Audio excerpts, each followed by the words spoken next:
Election हो रहे थे तो मैं दीदी का, हाँ मैं टीएमसी का आदमी था। महाराष्ट्र में चुनाव होगा तो मैं कहीं शिवसेना का आदमी। तो उसमें देखा 2-3 लोगों को कमेंट्स आए कि तू बजट की हंसी उड़ाओ, खिल्ली उड़ाओ, लेकिन सनातन धर्म का मुझे समझ भी नहीं आया, सनातन धर्म कहाँ से आ गया। लेकिन लोगों के दिमाग में भूसा भर दिया गया है, भूसा जिसको कहते हैं। क्यों तू भाई वो, अरे प्रधानमंत्री का अपमान। मेरे एक मित्र थे जो गुजरात में कवि सम्मेलन मोदी जी के साथ सामने किया करते थे जब वो सीएम थे, तो स्पेशली उनको बुलाया करते थे और खूब हास्य व्यंग होता था। मोदी जी खूब आनंद लेते थे। वो अमित शाह जी ऐसे ऐसे देख रहे थे तो रात को 12 बजे ऐसे उछल उछल के बोल रहे थे। अब अमित शाह जी को देखिए। मित्रों, भाइयों बहनों, मैं ये पूछना चाहता हूँ, तो मुझे ऐसा लगता है कि बाकी सब सेम है। अमित शाह जी 2 ढोकला जो है मोदी जी से ज्यादा खाते हैं। नमस्कार दोस्तों, मैं पल्लवी राय, आप देख रहे हैं भारत एक नई सोच। अभी चुनावी चक्का लखनऊ में है और लखनऊ का माहौल जो है वो काफ़ी बूंदाबांदी वाला है, तूफान आया हुआ है। उसका कारण ये है क्योंकि आज इस वीडियो में हम किसी तूफानी इंसान से आपको मिलाएंगे जिनसे आप भली भांति परिचित होंगे, मुझे पता है, क्योंकि जो लोग सोशल मीडिया चलाते हैं वो राजीव निगम जी को तो बहुत अच्छे से जानते होंगे। आपका बहुत स्वागत है। नमस्कार। ये जो मुस्कान है वो हर बार सोशल मीडिया पर दिख जाती है और मैं आपसे तो नाराज़ भी हूँ, आपके वीडियोज़ काफ़ी कम आने लगे हैं, ऐसा क्यों? नाराज़ होने की बिल्कुल बात नहीं है, बल्कि जिन लोगों को मालूम है वो लोग ज़्यादा खुश हैं इन दिनों। आप नाराज़ इसलिए क्योंकि आपको पता नहीं है कि मैंने एक और चैनल बनाया है जो कि मेरे शो का टाइटल था बहुत हुआ सम्मान, और उसी टाइटल से मैंने एक और चैनल बनाया और ज़्यादा सम्मान दे रहे हैं। और ज़्यादा सम्मान दे रहे हैं, कायदे से, मतलब भरपूर तरीके से सम्मान मिल पाए। और जिस तरीके से चुनाव का माहौल है, इतना सारा मसाला ये सारे लोग प्रोवाइड करते हैं, तो मुझे लगा कि वो एक चैनल में समा नहीं पाएगा, इसलिए वो एक चैनल और बनाया है, बहुत हुआ सम्मान। उस चैनल पे आप आइए तो आपको काफ़ी मसाला भरपूर। जो लोग तीखा मीठा पसंद करते हैं, चटपटा पसंद करते हैं, उनके लिए हर तरीके के उसमें चाट मसाले से लेकर के क्या कहते हैं मीट मसाला, नहीं ऐसा नहीं बोलते हैं, है ना। हाँ, कुछ चीज़ें बड़ी प्रतिबंधित होती हैं, नहीं बोलना चाहिए। मीट वीट का नाम लेंगे तो फिर वही मैंने पहले बोल दिया, कुछ चीज़ें प्रतिबंधित होती हैं, चाट मसाला, धनिया मसाला और गरम मसाला, ये हाँ, तो हर तरीके के। आचार संहिता और ओमिक्रॉन की वजह से अब स्टेज पे नेता लोग चढ़ नहीं रहे हैं, तो उस तरीके के बयान नहीं दे रहे हैं, तो इससे वजह से आपके कंटेंट में तो कमी नहीं आ रही होगी ना? नहीं, आपको ऐसा लग रहा है कि बयान में कमी है भरपूर। चुनाव का माहौल ही नहीं बन पा रहा है इस बार, नेता लोग रैली नहीं कर रहे हैं, तो मैं ये समझना चाह रही हूँ कि आपका नहीं ऐसी बात नहीं है, भरपूर गर्मी है ना, गर्मी भी है और गर्मी उतारने की भी बात हो रही है ना। तो माहौल में और क्या कहते हैं कंटेंट में कोई कमी नहीं है। चारों तरफ अपने अपने तरीके से लोग, है ना, थूक लगा करके भी, और माहौल की गर्मी और तरह तरह की बातें, हंगामे सब चल रहा है मामला। ये तो खाली दिखाने के लिए है। जी, आपको इतनी ठंडी क्यों लग रही है? अब माहौल गर्मी वाला है, योगी जी गर्मी उतारने की भी बात कर रहे हैं, तो आप कहाँ कोट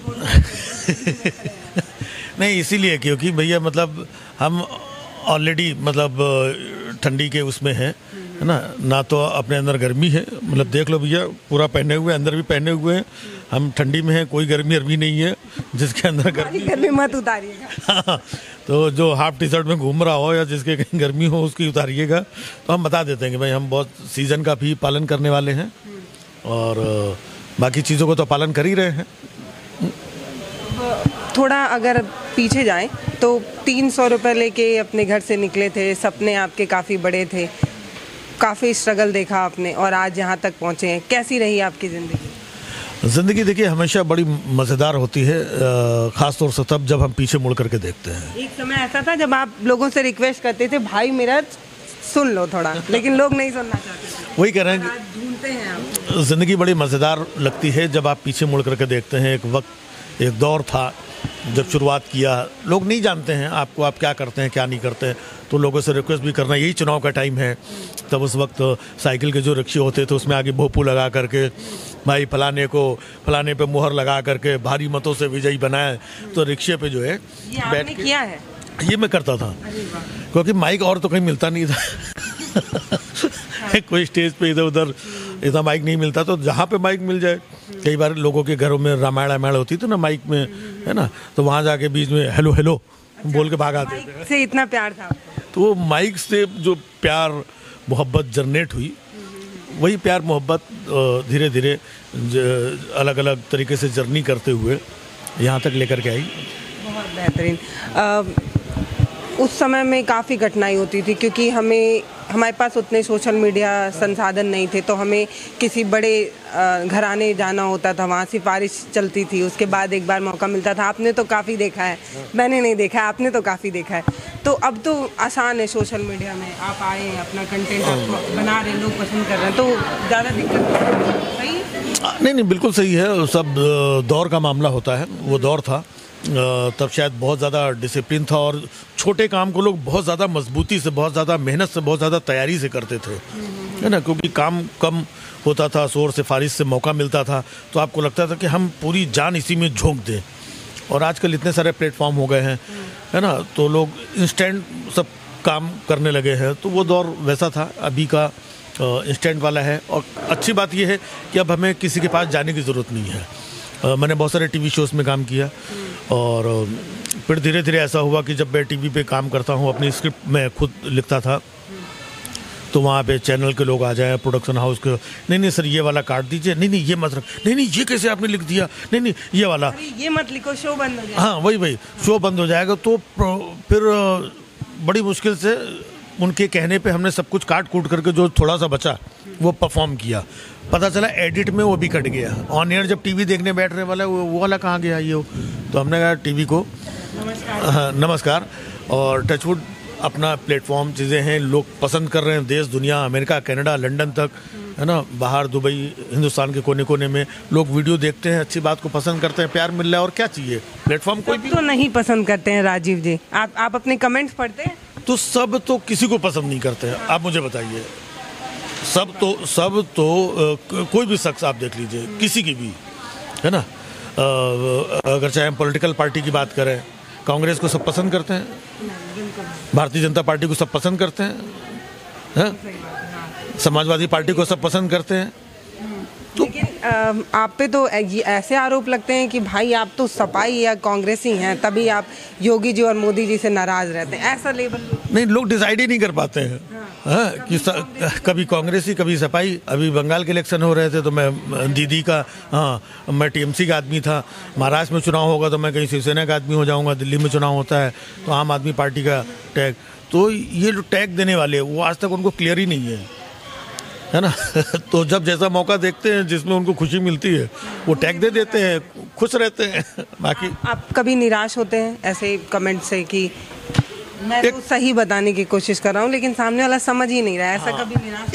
एक दौर था जब थोड़ा सा मुझे लगता था, और बहुत सारे, क्योंकि कुछ चीज़ें ऐसी हैं, क्योंकि मैंने कभी आज तक, मैं दावे के साथ कह सकता हूँ, मेरा कोई भी वीडियो उठा के देख लीजिए आप, मैंने किसी भी वीडियो में कोई एक भी लाइन गलत बोली हो, किसी मजहब धर्म चीज़ें, ये सब तो हम खुद इतने साल से मैंने लिखा है, कितने शोज़ लिखे हैं मैंने, सब पता है, मैं गाइडलाइन के अंदर काम करता हूँ। लेकिन दुख तब होता है कि जब मैं पूरी गाइडलाइन में काम कर रहा हूँ, हंसना हंसाना, और लोग उसमें कोई धर्म का एंगल निकाल लेते हैं। जब धर्म का एंगल निकाल करके, कि अभी जैसे 3 दिन पहले मैंने एक वीडियो बनाया, बहुत ज़्यादा वायरल हुआ है, कई मिलियन लोगों ने देखा है उस वीडियो को, जिसमें मैं बजट की बात कर रहा हूँ और मैं घंटी बजा रहा हूँ, टन टन टन टन टन। पूछता है कि भाई अरे ये घंटी, मतलब हाँ बजट में मिडिल क्लास आदमी को यही मिला है। तो उसमें देखा 2-3 लोगों को कमेंट्स आए कि तू बजट की हंसी उड़ाओ, खिल्ली उड़ाओ, लेकिन सनातन धर्म का मुझे समझ में नहीं आया, सनातन धर्म कहाँ से आ गया? घंटी सनातन धर्म का प्रतीक है ना। नहीं मतलब ये कौन डिसाइड करेगा? वो जो कहीं एक गांव खेड़े में बैठा हुआ 17-18 साल का लड़का, उसने सनातन धर्म का वो प्रतीक ढूंढ करके, और जो मैं मुद्दे पे बात कर रहा हूँ मुद्दे पे ध्यान नहीं दिया। वो सनातन धर्म का, सनातन धर्म इतना प्राचीन धर्म है, इतना गूढ़ है कि जहाँ पर जितने ग्रंथ हैं, जितना बुक्स हैं, जितने काव्य है, जितना पढ़ो कम है, जितनी पूजा पाठ, तीज त्योहार, व्रत उपवास, है ना, कितनी सारी चीज़ें हैं। सिर्फ एक घंटी में ही, मतलब सिर्फ घंटी में ही वो सनातन धर्म आ गया उनका, हद हो गई। तो फिर ऐसे बेवकूफ़ों को, ऐसे गधों को, है ना, समझाने का क्या मतलब है? तो उन्होंने अपनी कुछ आप गलत लिख भी नहीं सकते, क्योंकि टीवी फील्ड में आपने इतने एडिटर्स देखे हैं जो इतनी काट छाट कर चुके हैं कि आपको तो अब पता ही चल गया कि एक लाइन है भैया, इससे ज़्यादा नहीं कर सकते। बस बस बस बस। कितने सालों से सर आपने टीवी के लिए लिखा? टीवी का मैं जब मुंबई के मैं 2004 तक नहीं, सॉरी 2006 तक तो मैं रेगुलरली टीवी के लिए काम किया। तकरीबन 50 से ज़्यादा शोज़ मैंने लिखे हैं, और जिसमें बड़े बड़े हिट शोज़ रहे। मूवर्स एंड शेकर्स बहुत बड़ा शो था, उसके अलावा बहुत सारे सीरियल्स सब लिखे। उसके बाद फिर मैं परफॉर्म करने के लिए आ गया, the great Indian laughter challenge. फिर उसके बाद से लाइव शोज़, वर्ल्ड टूर, उसके बाद कॉमेडी सर्कस, फिर दूसरा शो, देन उसके बाद फिर स्टार प्लस का वो शो आया, हर शाख पुल्लू बैठा है। तो ये सब करता रहा। तो राइटिंग का समय अब टीवी की राइटिंग का समय कम मिलता है, फिल्मों की राइटिंग का समय कम मिलता है, क्योंकि अपने लिए ही काफ़ी कुछ लिखना होता है। सोशल मीडिया ही इतनी बड़ी ताकत है कि मुझे लगता है कि और ज़्यादा सोचने की ज़रूरत है। नहीं नहीं नहीं, फिर भी मैं लिख रहा हूँ। हाँ, फिर भी लिख रहा हूँ। अभी मैं एक वेब सीरीज़ मैंने अभी लिख के कंप्लीट की है, और एक फिल्म, हाँ, और बुक भी हमारी रिलीज़ होने वाली है। अब सब्जेक्ट, हिंदुस्तान इतना बड़ा है, इतने सारे पॉलिटिशियन हैं, अलग अलग पार्टी के लोग हैं, और सारा दिन उनको इतना झूठ सच बोलते हैं, तो सब लोग जो कन्फ्यूज़न है चारों तरफ, उसी में से कुछ कुछ निकलता है। तो जिनको मैं वीडियोस में डाल पाता हूँ, जिनको बुक्स में डाल पाता हूँ, जिन थॉट्स को मैं विजुलाइज करके उसको लार्ज स्केल पे बना सकता हूँ, तो वो बुक्स में चले गए, वो वीडियोस में चले गए, और वेब सीरीज़ में। कुछ बदला है? आपको लगता है कि अब सटायर ज़्यादा कठिन हो गया है, पहले आसान था? ये बड़ा सबसे खास सवाल है। सटायर अब लोगों को रिसीव करना मुश्किल हो गया है,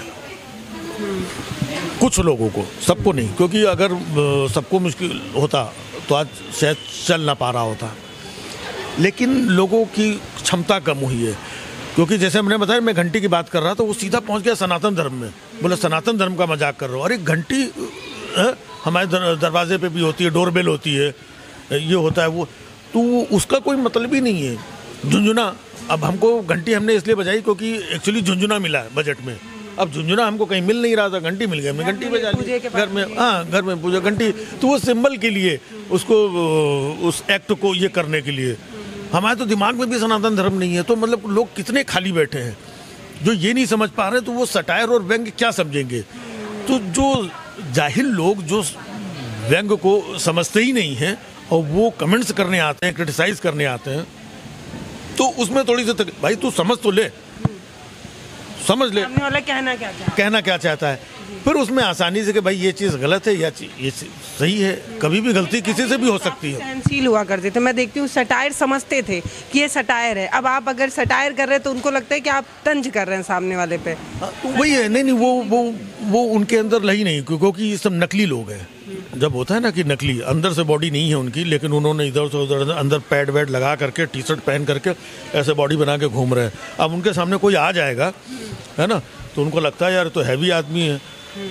तो अगर किसी को मालूम पड़ गया कि खोखला आदमी है, तो ये सब खोखले लोग हैं, तो मामला गड़बड़ हो जाएगा, मालूम पड़ जाएगा। तो खोखले लोगों को हमेशा ये डर लगता है।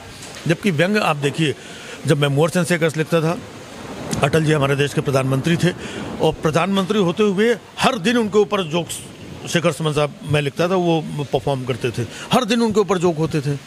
उसके बाद मनमोहन सिंह जी 10 साल तक प्रधानमंत्री थे, हर दिन, और ऐसे ऐसे जोक्स, लोग हंसते हैं, सुनते हैं चीज़ें, क्योंकि एक कलाकार की कोई मंशा थोड़ी होती, कोई किसी का अपमान करे, ये करे। और हम होते कौन है, प्रधानमंत्री होते, लेकिन लोगों के दिमाग में भूसा भर दिया गया है, भूसा जिसको कहते हैं। क्यों तू भाई वो, अरे प्रधानमंत्री का अपमान। भाई पहली बात तो अपमान कहीं कुछ है नहीं, है ना, और दूसरी बात तुम कौन होते हो इसमें अपमान ढूंढने वाले।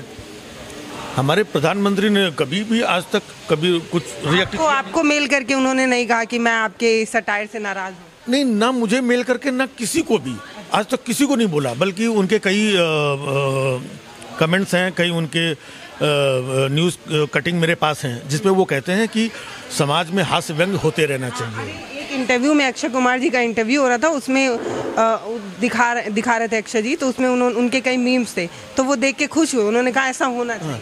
तो ये जो नीचे के ये लोगों ने, जो नीचे के जो कचरा होता है ना, तो ये इनको कोई नाम दे देता है। दरअसल ये कचरा है, जिन्होंने अपने आप अपना दिमाग माइंडसेट बना लिया कि नहीं मोदी, अरे यार मोदी जी इतने बड़े देश का प्रतिनिधित्व कर रहे हैं।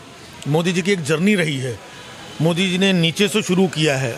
बहुत सारे कवि सम्मेलन, मेरे एक मित्र थे जो गुजरात में कवि सम्मेलन मोदी जी के साथ सामने किया करते थे जब वो सीएम थे, तो स्पेशली उनको बुलाया करते थे और खूब हास्य व्यंग होता था, मोदी जी खूब आनंद लेते थे। तो मुझे तो वो बात पता है, इन नालायकों ने, बेवकूफ़ों ने, इन लोगों ने पता नहीं कौन सी चीज़ कहाँ देख ली और सुन ली कि नहीं यार ये तो हास्य व्यंग के लिए होता है। आज होता है, कल होता है, परसों होता है, फिर कोई नई चीज़ आती है, फिर ये चुनाव, शासन, सत्ता आता जाता रहता है। कल को कोई दूसरा प्रधानमंत्री आएगा, कल तक कोई दूसरा था, फिर तीसरा आएगा, तो हास्य व्यंग थोड़ी खत्म हो जाएगा।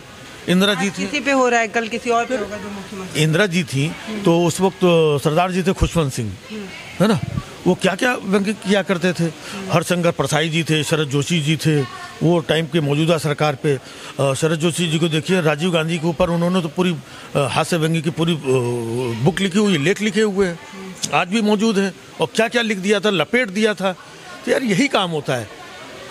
तो आपको कभी ट्रोल वगैरह नहीं किया गया, या फिर आपको यूट्यूब ने कभी वीडियो नहीं हटाया कि भाई ये नहीं हम नहीं रखेंगे? नहीं, कोई भी मैंने ऐसा काम किया ही नहीं है, कोई भी ऐसा काम नहीं किया है आज तक। मेरा किसी एक वीडियो पे चीज़ों में कहीं कोई स्ट्राइक, चीज़ें अच्छा बुरा कभी कुछ नहीं हुआ। मतलब लोगों को पच रहा है, बस कुछ लोग हैं, चंद नहीं, यूट्यूब को पता है। और दूसरी बात, इतने सारे व्यूज़ आ रहे हैं, अच्छे कमेंट्स आ रहे हैं, आप जाके कमेंट देखिए। लेकिन आजकल एक ट्रोल आर्मी भी बन गई है, जिनको लगता है कि ये आदमी ऐसा, उनको कहीं खतरा लगता होगा मेरी बात से, मुझे पता नहीं कहाँ से खतरा है, तो वो अपने 10-20 आदमी इधर उधर बैठाल करके, अरे ये उधर देश के खिलाफ बोला है, देशद्रोही है, कांग्रेस से इतने पैसे खा लिए, अबे सभा से पैसे खा लिए, इससे पैसे खा लिए, अबे धोखेबाज, अबे देशद्रोही, ये वो टाक टूक टाक है, अब तो तेरे पास काम नहीं है, अब तो तेरी कॉमेडी चल नहीं रही है। अब ये लोग डिसाइड करने लगते हैं। आपके एक कमेंट मैंने पढ़ा, उसमें कहा टीवी में बुलाया नहीं जा रहा है इसलिए सोशल मीडिया पे आ गया। हाँ, मतलब लोग यही कमेंट करते हैं। अब सोचो, अगर मैं सोशल मीडिया में ना होता तो वो आदमी कमेंट करने कहाँ जाता, अगर मैं घर पे बैठा होता। अगर मैं घर पे बैठा होता, मेरे पास वाकई में कोई काम नहीं है, उसको पता भी नहीं होता कि मेरे पास काम है कि नहीं है, या राजीव निगम नाम का कोई आदमी है कि नहीं है, वो कहाँ कमेंट करता कि तेरे पास काम नहीं है, टीवी वाले बुला नहीं रहे। उनकी भी चिंता है इसका मतलब। चिंता तो होती है, हमें सबकी चिंता है। मैं, अगर आप मेरे वीडियोस देखेंगे, है ना, मैं अंधभक्तों से बहुत प्यार करता हूँ मैं, क्योंकि बेचारे बड़े मासूम होते हैं, है ना, बड़े भोले होते हैं, उनको नहीं पता है उनको पता नहीं होता है, तो हमें उनके साथ खड़े रहना पड़ता है, हमें उनके पक्ष की बात करना, सपोर्ट के लिए, तो हम उनको सपोर्ट करते हैं बेचारों को। एक आखिरी सवाल पूछूंगी, बहुत समय नहीं लूंगी, मुझे पता है कि आपको लिखने में काफ़ी टाइम चाहिए। मुझे ये बताइए कि आपके पास भी 2 ही आँख होंगे और आपको भी 24 घंटे ही मिलते होंगे, फिर कैसे आप तमाम राजनीतिक पार्टियों के नेताओं को भी देख लेते हैं, फिर टीवी चैनल पे क्या चल रहा है उसको भी देख लेते हैं, क्योंकि सटायर सिर्फ नेताओं पे नहीं होते, तमाम टीवी चैनल के एंकरों पर भी होते हैं। तो कैसे मैनेज करते हैं? या आपने टीम रखी है काफ़ी मोदी जी की तरह कि लोग देखते रहें कहाँ पे क्या हो रहा है, कैसे हो रहा है? सबसे खास बात यह है कि ये जो काम है मेरा, ये कम्प्लीटली वन मैन आर्मी है। अच्छा। One man army. मैं, एक टाइम होता है जहाँ पर मैं ऑब्जर्व करता हूँ कहाँ क्या चल रहा है। अच्छा, आपके घर में कई सारी ऐसी टीवीज लगी हुई हैं क्या? मतलब 15-20 जगह कहाँ क्या चल रहा है? नहीं मैडम, न्यूज़ चैनल नहीं चलता मेरे घर में। और कमाल की बात आपको ये भी बता दूं कि कई टीवी तो छोड़ो, मेरे घर में एक टीवी भी नहीं है। तो फिर कैसे पता चलता है? तो टीवी से मुझे मतलब काफ़ी समय हो गया है, एक एलर्जी रही है, तो पहले टीवी पे काम करना छोड़ा, हालांकि टीवी उससे पहले ही छोड़ दिया था। घर में टीवी नहीं है मेरे, टीवी हटा दिया था। ये सीक्रेट बता रहे हैं कि टीवी में काम करने वाले लोग खुद ही टीवी नहीं देखते हैं। हाँ, और हम लोगों को देखने के लिए हाँ, नहीं, इसीलिए आप तो मजबूर नहीं कर रहा हूँ, है ना। तो टीवी मैंने देखना छोड़ दिया, और वैसे भी टीवी नहीं देखता हूँ, लेकिन हाँ, मैं अखबार ज़रूर पढ़ता हूँ मैं, और रोज़ सुबह हमारी 3 से। आप सटायर करते हैं, वो तो सोशल मीडिया पे वायरल हो रहा है। जैसे आपने एक अमित शाह जी का बताया था कि देखने पे भी हमें कहीं नहीं दिख रहा है, दूरबीन से भी देख रहा है, तो वो तो सोशल मीडिया पे वायरल हो रहा था, वो तो कहीं अखबार में नहीं छपा। तो कैसे नहीं, मैं वही कह रहा हूँ। तो क्या होता है, एक तो मैं अखबार पढ़ता हूँ, अखबार में हमको मोटी मोटी खबरें मिल जाती हैं, फिर हमको मोटी खबर में दिखाई पड़ा कि ये साहब ने ऐसा ऐसा कहा, अब ऐसा ऐसा कहा तो इसका कहीं वीडियो मिल जाएगा यूट्यूब में, ट्विटर पे कहीं पर, फिर देखा अच्छा वो अमित शाह जी ऐसे ऐसे देख रहे थे, तो रात को 12 बजे ऐसे उछल उछल के बोल रहे थे। तो फिर उसको देख करके मैंने एक अपना, तो आजकल मटेरियल वो टीवी देखने की ज़रूरत ही नहीं है। ट्विटर पे हूँ मैं, बहुत सारे लोग पसंद करते हैं उसमें। ट्विटर पे मैं वन लाइनर लिखता हूँ, कंटेम्प्रेरी बातें लिखता हूँ, और सटायर व्यंग और अपने वीडियोस भी डालता हूँ उसमें। तो वहाँ से काफ़ी कुछ खबरें अपडेट मिल जाता है।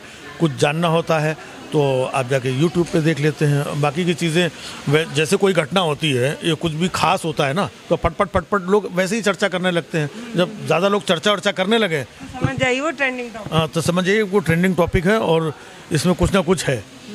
तो फिर अपनी जो है खोजी खबरें जो है रात को 12 बजे स्कूटी पे बैठ के जेवर लाद के, ये 16 साल की नहीं, मैं 16 साल की नहीं तो फिर मैं निकल जाता हूँ उस सवारी पे कि कहाँ से क्या मिल सकता है। खुद ही लिखता हूँ और खुद ही अपना वीडियो शूट करता हूँ, खुद ही एडिट करता हूँ और खुद ही मैं डाल देता हूँ। बस देखता खुद नहीं हूँ। अच्छा, आप अपने वीडियोस कभी खुद देखें तो आपको हंसी आती है? क्योंकि हमें तो काफ़ी मज़ा आता है। हाँ, कुछ वीडियोस होते हैं, मैं तो बहुत क्रिटिक की तरह देखता हूँ। कुछ वीडियोस होते हैं कभी कभी, जैसे आप अपने आप को भी जज करते हैं अपने वीडियो में? हाँ, जज करते नहीं, अच्छा कर सकता है। वो तो हमेशा रहता है, लेकिन बहुत कम ऐसा होता है कि जब मैं अपने वीडियो देख करके इतना मज़ा आता है कि यार मुझे पता ना चले कि यार ये वीडियो मेरा है। ऐसे वीडियो कई बार वो झोंके में हो जाते हैं। अभी बीच में मैंने एक दीमक चौरसिया का किया था, है ना, तो उनका कुछ हो गया था केस, है ना, वो करके भाइयों मैं दवा पेन किलर ज़्यादा ले लिया था। तो वो वीडियो मैंने बनाया और वो वीडियो बनाने के बाद डाल दिया, धड़ाधड़ इतने सारे लोग देख रहे हैं मिलियंस में, और ये वो। तो उसको मैं जितनी बार देखता था तो उसका कंटेंट उतना, क्योंकि मैंने उसमें लिखा नहीं था। कोई वीडियोस में ऐसे, कोई वीडियोस में लिखता नहीं हूँ मैं। हाँ, थर्ड चलो यार, कम ऑन लेट्स स्टार्ट, ऐसे करके, और मैं वो टक आपकी भी पेन किलर तो ज़्यादा नहीं हुई। आप सही थे। अगर मेरी पेन किलर ज़्यादा हो जाती तो फिर वो वीडियो नहीं बन सकता था। न्यूज़ चैनल में भी उनका दोबारा देखे नहीं बन पाया, है ना। तो पेन किलर ना लेना पड़े, आप हेल्दी रहें। तो वो वीडियो बनाया, उसको मैं आज भी देखता हूँ, मुझे बहुत हंसी आती है। क्या कभी कुछ चीज़ें अनजाने में ही बहुत अनजाने में। अच्छा, एक आखिरी चीज़ बताइए, आपने देखा है क्या कोई वीडियो अपलोड करने के बाद कि व्यूज़ कितना है, व्यूज़ कितना है, व्यूज़ कितना है? ऐसा नहीं होता। शुरुआत में काफ़ी होता था, नए थे तो पता ही नहीं चलता था कहाँ क्या होगा क्या नहीं होगा। लेकिन अब नहीं देखना एक्साइटमेंट, अब उतना टाइम नहीं रहता है। वन गो में कभी ऐसी नज़र पड़ी, कभी जाके देख लिया, अच्छा चलो अच्छा इतना ये है, फिर काम पे लग गए। अभी राजीव जी आपको यूट्यूब पे, ट्विटर पे मिलेंगे। अब तो किताब भी लिख रहे हैं, इसके अलावा वेब सीरीज़ आपने लिखी और टीवी में भी कई शोज़ आप लिख रहे हैं। तो कैसे कर लेते हैं? अब ये थोड़ा वो सवाल वही वाला है, कैसे कर लेते हैं आप? कैसे क्या कि देखिए, आपको जिस काम में मज़ा आता है तो फिर वो आप कैसे भी करके कर ही लेते हैं, है ना। कोई थॉट आता है ना, तो मुझे लगता है कि यार ये छोड़ो, उधर जाना है उधर मत जाओ यार, इधर मत करो यार, अभी चलो अभी नींद आ रही है सो मत, है ना, चलो अभी ये मज़ा आ रहा है ना, पहले इसको लिख डालते हैं। तो वो जो मज़ा जो होता है ना, मोमेंट, वो एनर्जी आपको देता है। उस एनर्जी में ठक ठक ठक ठक ठक ठक लिख करके फिर सुबह जल्दी उठते हैं, जो रात में लिखा था उसको पढ़ते, अरे यार फिर मज़ा आ गया। फिर वो सुबह की एक एनर्जी होती है जो उसमें और उसको इन्हेंस करती है। अपने एडिटर खुद ही हैं? जी लिखते हैं रात में, फिर सुबह खुद ही सुबह एडिट करके काट छाट कर, नहीं यार ये थोड़ा ज़्यादा हो गया, लेकिन ये बड़ी अच्छी चीज़ है, इसमें और ये हो सकता था, फिर उसमें बैठ करके कुछ और लिखता हूँ। तो ये वाले जो कोई बीजेपी के भक्त हों या आसपास के, जो उनको लगता हो कि आप गलत काम करें, फिर आप निकलते हो अपने घर से, फिर वो यार आ गए ऐसे करके मुँह हाँ, नहीं बिल्कुल ऐसा होता है। क्योंकि पहली बात तो ये है, लोगों को ये नहीं पता है कि मेरे जैसे कितने लोग हैं हिंदुस्तान में, कितने पॉलिटिशियंस हैं, कितने गुंडे बदमाश और क्या क्या लोग होंगे जो अगर किसी पार्टी से उनका होगा तो क्या क्या हरकतें कर रहे होंगे। हमारे वीडियो बनाने से, हंसाने करने से किसी को नुकसान नहीं होने वाला है, लेकिन सबसे बड़ा दुख और तकलीफ यही है कि जो पड़ोसी मोहल्ले के लोग, ये अच्छे खासे जो 20-20 साल से दोस्त थे आपस में लोग, वो सिर्फ इस वजह से, है ना, लोगों की दोस्ती आ रही कि तुम यार ऐसा कैसे बोलते, उनके बारे ऐसे कैसे बोल दिया, आपको समझना चाहिए। वो जो एकदम कूल रहते थे ना, एकदम, अरे यार ये तो इतना कूल बंदा था, ये अचानक इसके माता कहाँ से सवार हो गई, अभी जैसे मेरे मुंह से निकल के ना माता कहाँ से सवार हो गई, लोग इस पे भी कमेंट कर देते हैं, अच्छा माता तुमको धर्म का, सनातन धर्म का, मतलब आप कुछ भी बोलना, लोग ऐसे गिद्ध की जैसे नजर एकदम ऐसे रोक करके कुछ बोले, सनातन निकालूं, ये धर्म निकालूं, ये मजहब निकालूं, ये निकालूं, ये देश, ये मोदी, ये सत्ता, ये वो कुछ निकालने के लिए बैठे रहते हैं कि कुछ निकाल लूं। सिर्फ मुझे भी शिकायत, सबको शिकायत हो सकती है, लोगों को शासन से, सत्ता से, पहले की भी सत्ता से भी शिकायत थी, लेकिन अभी मेरी शिकायत है, और जो बड़ी पुरजोर शिकायत है कि पता नहीं ऐसा क्या हुआ है जो पिछले कुछ सालों में मोहल्ले पड़ोस, आप यहाँ पे होता ना कि हिंदू मुस्लिम, वो तो फिर भी समझ में आता है कि भाई चलो दो अलग अलग मजहब, धर्म की अच्छी बुरी कोई भी बात हो रही है, लेकिन एक ही परिवार के, एक ही पड़ोसी, एक ही जात बिरादर के तो आदमी लड़ रहे हैं। तो इसका मतलब ये धर्म, हिंदू मुस्लिम, ये वो कहीं कुछ नहीं है, कुछ बिगड़ा नहीं है, लोचा कहीं और ही है। जब एक ही परिवार के, एक ही समाज के, एक ही वर्ग के, एक ही जात बिरादरी का आदमी आपस में लड़ने लगे, तो प्रॉब्लम कहाँ है? प्रॉब्लम कहीं और है, कहीं और से कहीं कुछ तो डाला गया है, कुछ तो हुआ है, और ये प्रॉब्लम बहुत बड़ी है। इस पे आप लोगों की ज़रूरत है, और आप तो काफ़ी बेहतर काम कर रहे हैं, जो परिस्थितियों को आंक रहे हैं कि किस चीज़ पे बोलना चाहिए, कैसे सटायर करना चाहिए। मेरी तो रिक्वेस्ट है कि अभी जो बच्चों पे हो रहा है, पटना और इलाहाबाद के बच्चों पे जो है, उस पर भी कुछ लिखा जाए ताकि जगाया जाए लोगों को। आप तो बहुत बेहतर काम करते हैं, मैं देखती हूँ। मैं आपको वीडियो भेजूंगा, मैंने उस पर एक वीडियो बनाया है, एक देखिए, मैं चाहती हूँ और भी करें ताकि क्योंकि बच्चे तो लाखों की संख्या में, आपको तो काफ़ी देखते हैं। अपने कमेंट्स देखिए, बच्चों के कितने कमेंट्स आते हैं। आप कमेंट उतने देख नहीं पाता हूँ, लेकिन ये है कि लोग काफ़ी उम्मीद है लोगों को लगता है कि जो चीज़ हम नहीं बोल पाते हैं वो चीज़ राजीव निगम जी बोलेंगे। जी मैं जरूर मजेदार अंदाज में बोलेंगे। हाँ, बस अपना यही रहता है कि समाज की, सोसाइटी की जो भी कुछ डिस्टर्बेंस इधर उधर ये वो है, उसको निकाल करके सामने रखो। एटलीस्ट इससे बहुत कुछ होगा नहीं होगा। जो लोग तकलीफ में हैं, इस तकलीफ की वजह से उनको ये तो लगेगा अच्छा यार ये तो सेम बात बोल रहा है यार, हाँ हम तो देखिए कम से कम ये, हाँ उसको रिलैक्स फील होता है, राहत मिलता है कि नहीं यार ये आदमी वही बात बोल रहा है जो मुझे फील हो रहा है, और वो अपनी बात रखने के लिए उसको कोई प्लेटफॉर्म नहीं है तो बेचारा कहीं रख नहीं पाता, बोल नहीं पाता, शब्द नहीं है, चीज़ें नहीं है। तो एटलीस्ट उन लोगों को मेरी बात सुन के, मेरे कंटेंट को देख करके, मेरे वीडियोस को देख करके राहत मिलती है। तो उनको अगर राहत मिलती है तो उनकी राहत देख करके मुझे राहत मिलती है, तो मैं राहत देने के लिए ही आया हूँ। बस मेरा काम। वीडियोस तो मतलब मुझे लगता है कि जो लोग परेशान हैं उनके लिए काफ़ी राहत वाली होती है, और जो नहीं परेशान है उनको आप परेशान कर देते हैं अपने वीडियो। हाँ, जो खाए पिए मस्त हैं, परेशानी उन्हीं को है ना, जो लोग अपने हर तरीके से सब सेट है। लेकिन जो आदमी आज भी बेरोजगार है, जो नौकरी के लिए भटक रहे हैं बच्चे, है ना, उनके एग्ज़ाम टाइम पे नहीं हो रहा है, एग्ज़ाम टाइम पे हो रहा है तो रिजल्ट टाइम पे नहीं आ रहा है, रिजल्ट भी आ गया तो पता चला कि ज्वाइनिंग लेटर नहीं आ रहा है, ज्वाइनिंग लेटर आ गया तो भी 2 साल तक घर में बैठे हुए हैं। आप उनकी जर्नी देखिए आप, है ना, वो आदमी जो भी परेशानी की बात आप करोगे ना, तो वो ऑलरेडी इतना परेशान बैठा है, तो उसको लगता है हाँ यार कोई तो आदमी सही बात कर रहा है। और जो खाया पिया राजनीतिक और ये वो वैसा आदमी है अपना मस्त है, तो बोले अबे क्या बोल रहा है यार ये आदमी है, कुछ भी मतलब ये हमारे मोदी के बारे में, उसके बारे में, राजनीति, ये पार्टी, वो तो वो पार्टी, बिजनेस, चीज़ें, ये वो जो खाया पिया संपन्न आदमी है, जिसके जेब में चीज़ों में कहीं से माल धंधा उसका चल रहा है। लेकिन ज़्यादातर लोग वैसे हैं जो परेशान हैं। मैं उस वर्ग की बात करता हूं, मैं वंचित वर्ग की बात करता हूं मैं। सर अब एक आखिरी चीज़ ये बताइए, हमारी बिरादरी के तमाम लोग जो बड़े बड़े टीवी चैनलों में बैठे हुए हैं, आप उनसे क्या शिकायत है भाई? आप उनको भी घसीट लेते हैं? नहीं, उनसे हमें क्या शिकायत है, उनसे तो पूरा देश पीड़ित है, और मुझे तो बिल्कुल शिकायत नहीं है। और मुझे शिकायत इसलिए नहीं है क्योंकि मेरे पास टीवी नहीं है। तो मैंने आपको थोड़ी देर पहले ही बताया था कि मैं लोगों के लिए, लोगों का दुख तकलीफ जो होती, परेशानी जो लोग एक्सप्रेस नहीं कर पाते हैं, मैं वही करता हूँ। लोग दुखी हैं उनसे, लोग दुखी हैं, लोग देख रहे हैं सामने से। अच्छा आज बताइए किसी को अगर ईमानदार कह दो, भाई साहब हमको ईमानदार कह रहे हैं, आपकी इतनी हिम्मत, मुझे ईमानदार बोला है? ईमानदार होगा तू, तेरा खानदान ईमानदार। अरे बताइए ईमानदार, तो कई बार लगता है ईमानदार मतलब ईमानदार कौन सा बेईमानी वाली शब्द है? तो सोचिए, तो जब ईमानदार बोलने पे अगर कोई रिएक्ट कर रहा है तो फिर चाहे उस बिरादरी के हों, या फिर पेन किलर लेने वाले भी उसी बिरादरी के थे, है ना, या फिर वो दहाड़ने वाले पूछता है पता नहीं कौन आकर के हिंदुस्तान उनसे कब पूछ जाता है उनके कान में, और खुद ही गायब है साल भर से, कहाँ चला गया जो 24 घंटे है ना गले पे सेठ के जैसे आके बैठ जाता था, सुबह से पूछता है भारत बताओ ये वो कहाँ छिपा है, अब वो कहाँ छिपा है, कहाँ गायब हो गया, दिख रहा है कहीं पर नहीं दिख रहा है। इसका मतलब कुछ तो गड़बड़ है ना, जो रोज सुबह से हम आके चिल्लाता था गायब हो गया, इसका मतलब कुछ गड़बड़ है। तो ऐसे किरदार, ये कैरेक्टर हैं समाज। अच्छा, आपको कैसे पता चला कि अमित शाह जी ढोकला बहुत खाते हैं?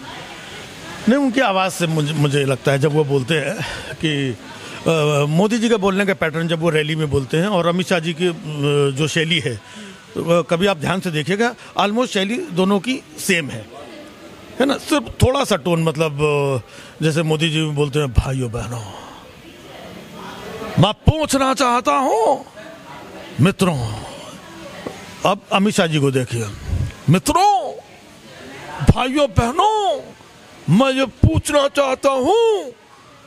तो मुझे ऐसा लगता है कि बाकी सब सेम है, अमित शाह जी 2 ढोकला जो है मोदी जी से ज़्यादा खाते हैं, तो वो 2 ढोकले का बोलने में फ़र्क नज़र आता है, पिच उनकी बढ़ जाती है। हाँ, पिच उनकी बढ़ जाती है। तो बहुत अच्छा लगा आपसे बात करके, बहुत बहुत धन्यवाद जो आपने अपना समय दिया। मुझे पता है अभी आपको बहुत काम करना है, और जैसे आप बता रहे हैं कि सारे फील्ड में आपको अपना लोहा मनवाना है।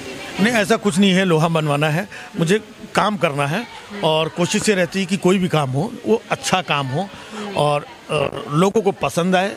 लोगों के जीवन में मेरे वीडियोस हो या मेरी फिल्म हो या मेरी बुक हो, किसी के जीवन में अगर थोड़ा बहुत भी हंसी खुशी के पल ला सके या कुछ थोड़ा बहुत बदलाव कर सके, तो उससे ज़्यादा मुझे खुशी होगी, रेदर देन कॉमर्शियल होता है। अगर सिर्फ कॉमर्शियल काम, मैंने पिछले 20 सालों में पूरी दुनिया में 50-60 देशों की यात्रा की, फुल बड़े बड़े बैनर होर्डिंग लगते थे, मेरा solo shows America, Canada, London, कौन से ऐसे आयरलैंड और फिजी और गल्फ कंट्रीज़ और साउथ अफ्रीका, ईस्ट अफ्रीका, बहुत सारे कंट्रीज़ में मैंने बहुत सारे शोज़ किए। तो अब ऐसा नहीं है कि मुझे कुछ करना बाकी है, लाइफ अच्छे से बहुत एंजॉय किया, बहुत सारे चाहने वाले हैं और बहुत सारे लोग हैं। तो अब यह है कि कोई काम ऐसे भी करो जिसमें पैसे की परवाह ना हो, पैसे की परवाह ना हो, अच्छा काम हो। जब आप पैसे की परवाह चीज़ें करते हैं तो कई बार अच्छा काम नहीं हो पाता है, रुकावट रहती है। तो बिंदास होकर के, मतलब जब रात में नींद आए तो चैन से आए कि ये काम बढ़िया समाज और टचवुड, मतलब अभी तक अच्छी नींद आती है कि आपको भी पेन किलर? टचवुड बहुत अच्छी नींद आती है, बहुत अच्छे तरीके से सोता हूँ, और जब मर्जी होती है तब सो जाता हूँ। मैं तो कभी भी सो जाता हूँ, मैं जब मेरे को लगा नींद थोड़ी देर रेस्ट कर लेते हैं, 1 घंटे सो जाता हूँ, 1 घंटे बाद टक से फिर उठ जाता हूँ, थोड़ा दिमाग फ्रेश हो गया, फिर कुछ लिखता हूँ, फिर शाम को 5 बजे ऐसा लग रहा कि आधे घंटे और रेस्ट करना चाहिए, आधे घंटे फिर सो जाता हूँ। तो मैं तो कभी भी सो जाता हूँ, कभी भी जाग जाता हूँ, कभी भी उठ जाता हूँ मैं। आपको बातचीत कैसी लगी है ये हमें ज़रूर बताइएगा। मुझे पता है कि आप इस चेहरे से भली भांति परिचित हैं, हमने भी कुछ खोजने की कोशिश की, इनके बारे में जानने की कोशिश की। मुझे पता है कि बहुत कुछ नहीं जान पाए क्योंकि आप तो इतने चर्चित हैं कि सारी चीज़ें सोशल मीडिया पे हैं।